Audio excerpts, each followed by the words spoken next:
Hello and welcome to another installment of the Post-Election Analysis Show on CTV, analyzing local results in the November 5th and November 19th elections. I'm James Bazagian, Calabasas City Council member. Joining me today is Fred Gaines, Mayor of Calabasas. Welcome, Fred. It's great to be here again, James, with you. Likewise. Today we're going to analyze two elections that occurred, the November 5th elections for the Las Virgenes Unified School District Board of Education and the November 19th special election for the 45th State Assembly District. Fred, let's turn to the Las Virgenes Unified School District, where we had 3 seats up in the November 5th election. Your impression overall? Well, we had 2 open seats. That's always interesting when we have open seats in our local elections. David Moorman and Gordon Whitehead retiring from the school board. Outstanding service. Our Las Virgenes schools still very, very highly acclaimed and prized in our community.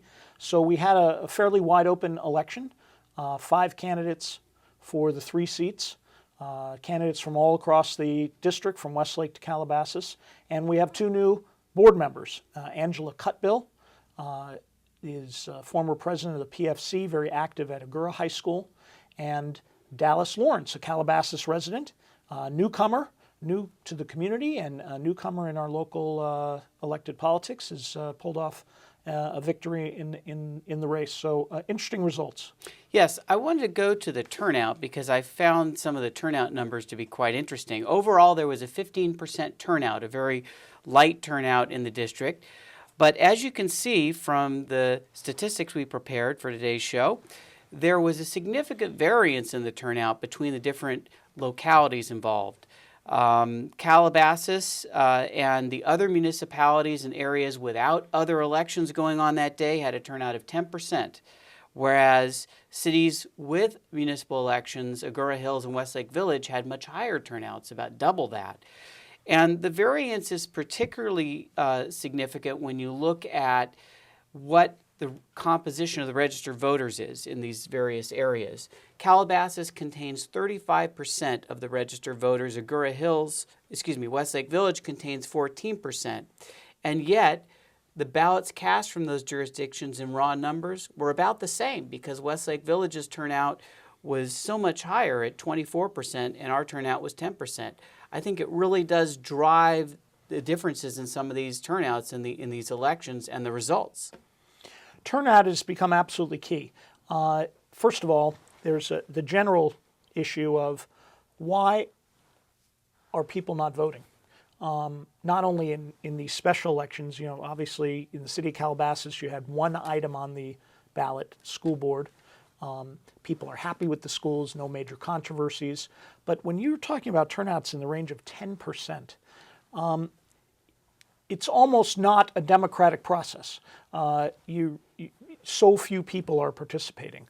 And it's not just in our area or in Calabasas. The city of Los Angeles just had an open mayoral election, tens of millions of dollars being spent. They had a 20+% turnout, 75–80% of the people not participating in these elections. So it's something that is endemic, and it changes the whole makeup of what happens. If you're able to get a active but small group to show up at the polls, you can swing an election. Whereas if the vast majority of people were voting, it would be hard to do that. And I think we saw a little of that happen in this election. Yes, and you look at Calabasas, and obviously we're from Calabasas, and we do take a closer look at that. When you have over a third of the registered voters living here, but only a quarter of the overall votes are cast from residents within Calabasas, in a way, doesn't that kind of shortchange the city a little bit in terms of its impact and its influence on these things? Well, it does, although we just had an election resulting in 3 of the 5 Las Virgenes school board members now residing in Calabasas. Historically, while this has always been the case in terms of our city election being an off date from the school board election, we haven't seen that kind of a pattern. We've had Calabasas members of the school board, 3, even 4 at a time out of 5 members. But I do think it affects even more what type of a person or what kind of a candidate can be successful. And we saw some of that in this election when we get into the numbers on these specific candidates. I also think one of the things affecting the turnout here could have been the fact that there were 2 elections back to back. I mean, not that there was a great deal of confusion, but that there was little voting fatigue. I mean, there was an election on November 5th and then one on the 19th. I think both of them might have suffered a little bit in the overall turnout in Calabasas just from that alone, it would seem to me. I agree, although when we talk about the 45th Assembly District, they had a 10% turnout throughout the whole district, including the vast majority of the district that didn't have another election on November 5th. So it was just something that, and I hope we have a chance to talk about special elections and where we are on that in the state of California, yes, because that's another issue related to the turnout issue. Well, let's turn to the actual results of the election and see which candidates fared well in what jurisdictions.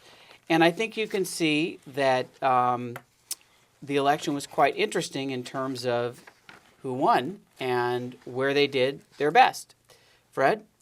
Well, first of all, Leslie Stein, president of the school board, incumbent, up for re-election and re-elected easily.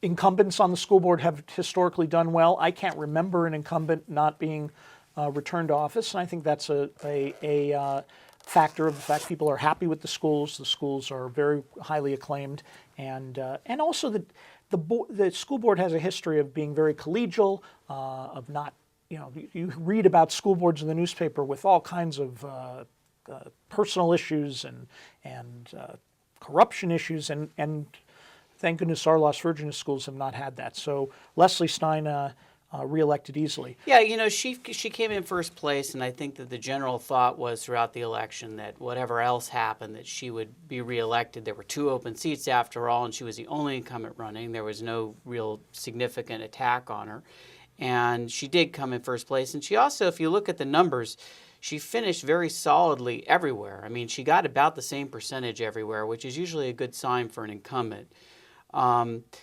I think there was some suspense regarding the other 4 candidates, though, because you just don't know, especially in a nonpartisan race with a low turnout and not a lot of controversy, as you indicated.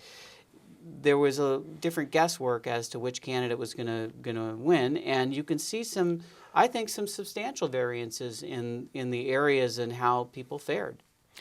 No, absolutely.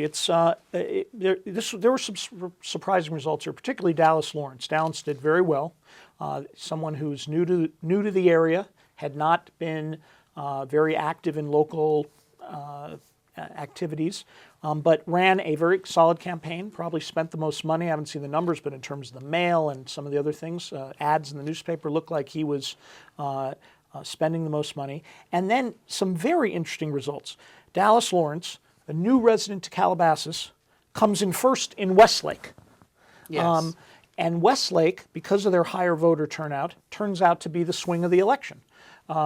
Mary Jo Ammon lived in the Calabasas community for years, worked in the schools, family all through the schools, very active in the local area, does well in terms of finishing in the money, in the top 3 in Calabasas, and even in Agoura, but gets killed in Westlake. Everybody running over 40% in Westlake, and she's at 25%. And that turned out to be the swing. That was the difference. The difference in election. She comes in about 250 votes behind. She loses by 300 votes in Westlake. So very, very interesting results. I did some number crunching, and nothing that we're going to talk about in great detail here, but if every jurisdiction had the same turnout, you would have had a different result in these elections. So turnout, I think, did matter in terms of who got elected to the school board. And Ray Pearl, who from Westlake Village, active in the White Oak School in Westlake Village, comes in last in Westlake Village. So very interesting results. One thing I do want to say is that Dallas did not have a lot of local endorsements. He was new, had some Republican Party endorsements, and Westlake, which is the most Republican, in fact, a Republican plurality, the only Republican plurality city. Oh, Hidden Hills. Except for Hidden Hills in our area. And he played to that, and he did very, very well with that.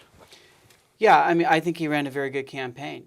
I mean, he was largely unknown prior to the election. I thought he had some substantive material that he put out there. Not that the other candidates didn't, but you're right. This was one of the first times in my memory, if not the first time, that somebody came from the outside and ran an issues-oriented campaign without a lot of local endorsements and won. And it was an impressive victory. And I mentioned the Republican. This is a nonpartisan race, and typically party politics doesn't come into it. But as you get down to that 10% turnout, you're focusing in on who shows up. Republicans do show up more Oh, in yes. that kind of a turnout race. So that kind of a campaign can be effective. You get to a 20%, 30%, 40% turnout, that kind of campaign is not going to likely be as effective in getting you into that top tier. I think we just have a minute or two left on our segment on the schools, and a couple things I want to mention just coming down the pike. 2 years from now, 2015, will be the next election. Both of the incumbents are Calabasas residents next time, Cindy Iser and Jill Gaines. Something interesting to watch there.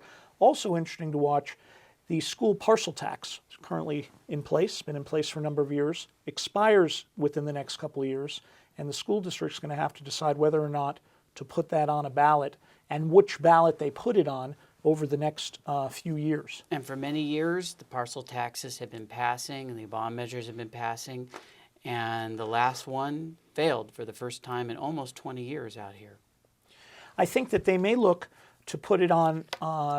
They've always put it on with the school board races, but I think they are going to take a serious look at maybe putting it on a general election ballot, like next year's gubernatorial ballot in November, where you would expect to have somewhat of a bigger turnout, 30, 40%, still not incredible, but 3 or 4 times what you're getting in a local school board race, so that they make sure they can have an opportunity to get a lot of their voters out there for that. Okay, Fred, and we're going to be back in a minute with a discussion about the 45th State Assembly District.